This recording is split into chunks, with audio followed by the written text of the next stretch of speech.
So this is how I like to approach perspective a lot of the time. I like to just have some grids ready to grow, not grow, but go. I like this type of grid. It's just a perfectly straight type grid. Usually what I do is I'll have how I make it real quickly. I'll just, draw a few lines.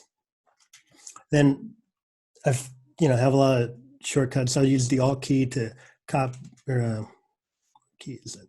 The Control key to copy it, and then I'll move it over, turn it, then voila, I have a grid. So I'll take this grid and I can transform it in different ways to, here's the isometric shot I want. I'll just take the grid and I'll tweak it like that. And, I have an isometric down shot. Of course, I want to make it light gray. And then I could draw the characters on top of that and have an idea of the perspective. Another way you can take it is I like this. It's just so quick. You use the perspective transform tool, and you suddenly have a real quick ground plane that looks solid. That took no time at all to make. And you want to figure out where the vanishing point is, somewhere up here, and then tweak it based on that. But you don't have to show that information. You have a quick grid, and I'll also use this for a sky as well. And it's ugly. It's there in the board, but the audience is never going to see it. So they do have a fantastic grid tool, which I could show you all, but I'm just going to be honest. Is it showing up? Oh yeah, I think it is showing up. So I can draw from the vanishing. I don't think it is showing up, but it's great. It'll have a grid appear, and then you can draw from the vanishing point.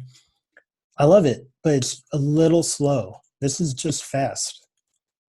So if you have something with really complicated perspective and you're like, this is a key shot and I'll get a lot of use out of it, maybe use the grid tool, but I'd recommend this.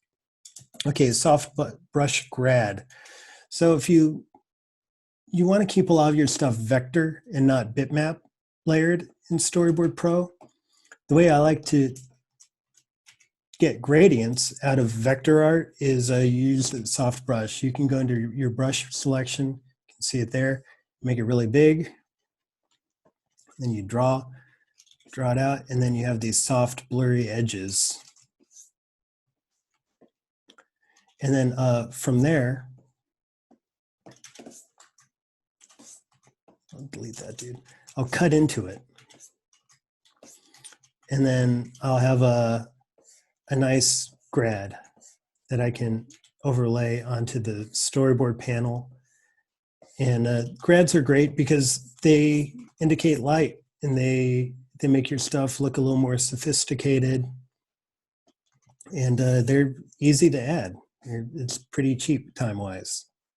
So that's, if I drew on top of that, it would make the board look a little bit more interesting. You can add dark to a lighter background, or you can add light effects to a dark background. So this soft brush technique is really powerful for making some cool looking boards. Here, this took 5 seconds the other day, but I have the lamp, I have the grad, I have the guy underneath, I have the perspective thing, and a dark tone background. Here's something from a personal board I did a few months ago. And, I have all this dynamic lighting, all these people on the rocks, they all have these cast shadows. And I knew if I used a grad and just kind of tweaked it and pulled it, it can make for some cool lighting. You can see that's all grad stuff. Behind here, it's all grad. So if you want to give your stuff a little extra oomph, think about using the soft brush grad. Shift for hard objects. This one's kind of weird, but I find it really helpful. So if you have architecture like almost 90% of your backgrounds is going to be some house. I like to hold down shift. You can see how quickly I can lay down these lines. And then for organic things like trees, greenery, shrubbery, whatever, I just use freehand and I'll like quickly board stuff.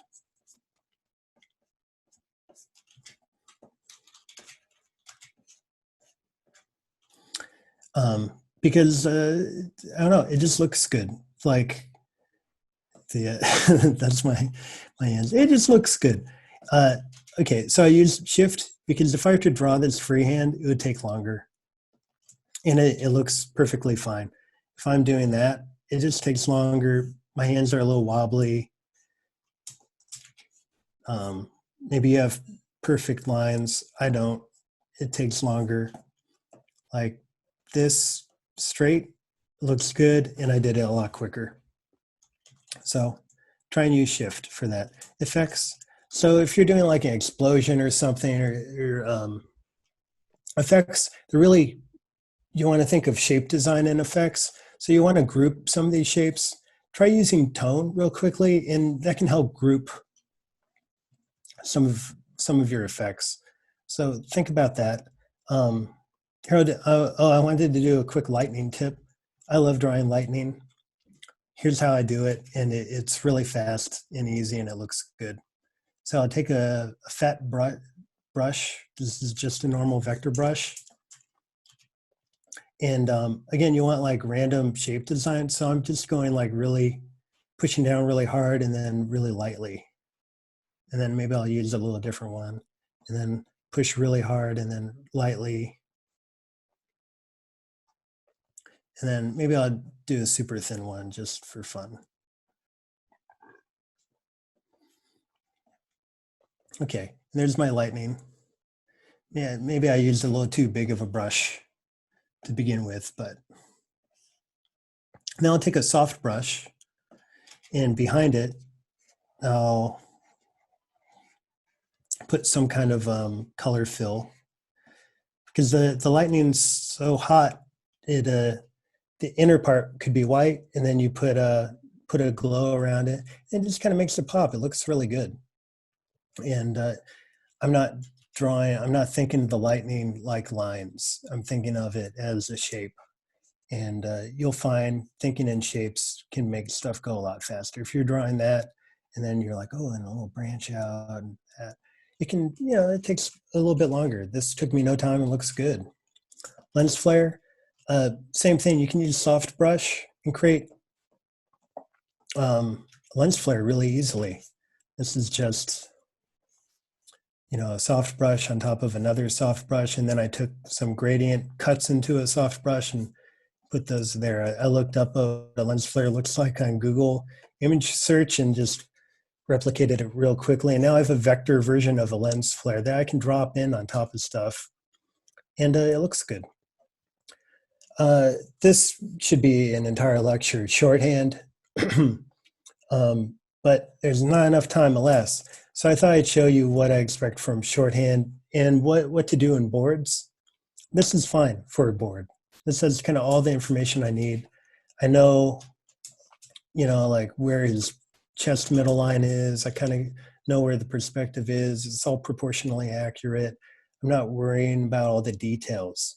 So in the next shot, I cleaned it up a bit, but there's a lot of details here and stuff that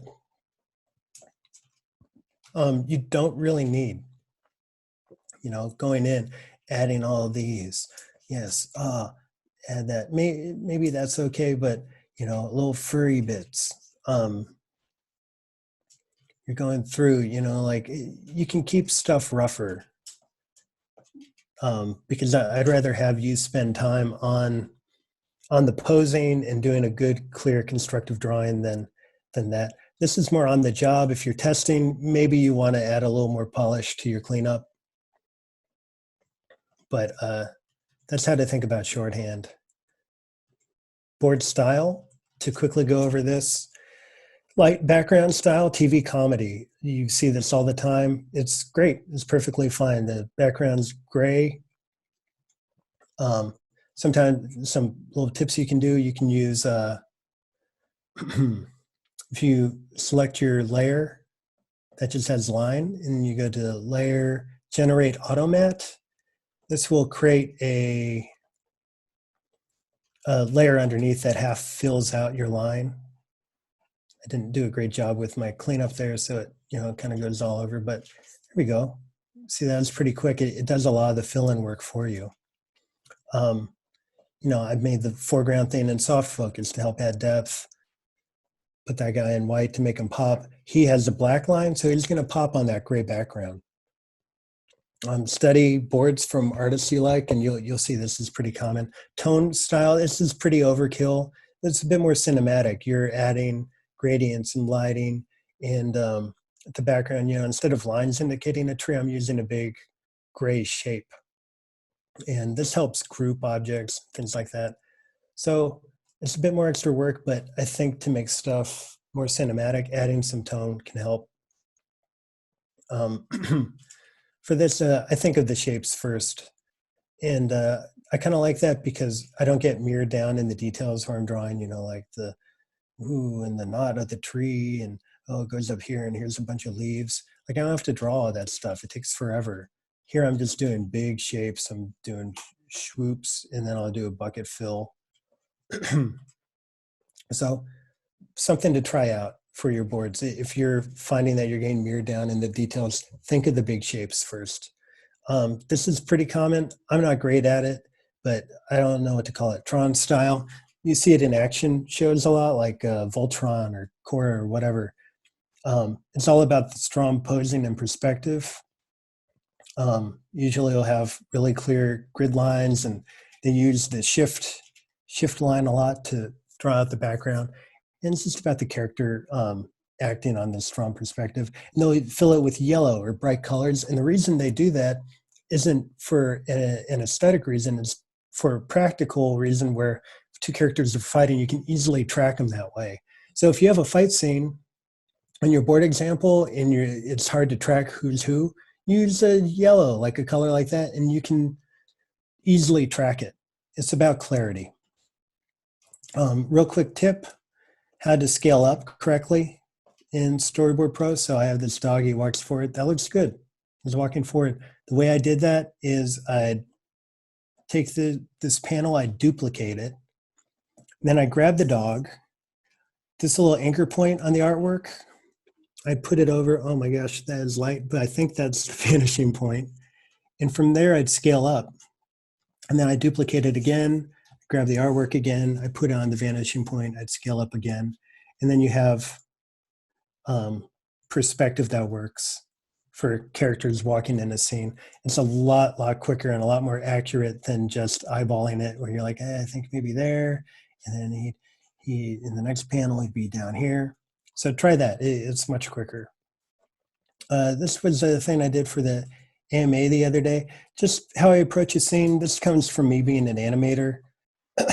I lay down the grid, I think of the stage. This was from that short project I did for fun. I have to make sure the character is standing on it correctly, and then I add just a bunch of acting. And I'll just make sure that I have a really clear grid, and then he's jumping around acting on it. You can see from what I did from the AMA the other day, which, it's super duper rough, but this character is jumping forward. I laid down the grid, and then I just started kind of animating on top of it. And the way I did that was I had one panel, one shot, and I drew it out on this one panel. I just go through layer by layer, and I'd add a new layer and draw it out like this. And then from there, I duplicated the shot a lot, and I just delete the frames I didn't want. Like, that's the first frame, okay. Duplicate it, that's the next frame. Not fun to watch, but that's a good way to approach this stuff, especially if you have animator brain, which I have. Cool, and that kind of goes over my tips.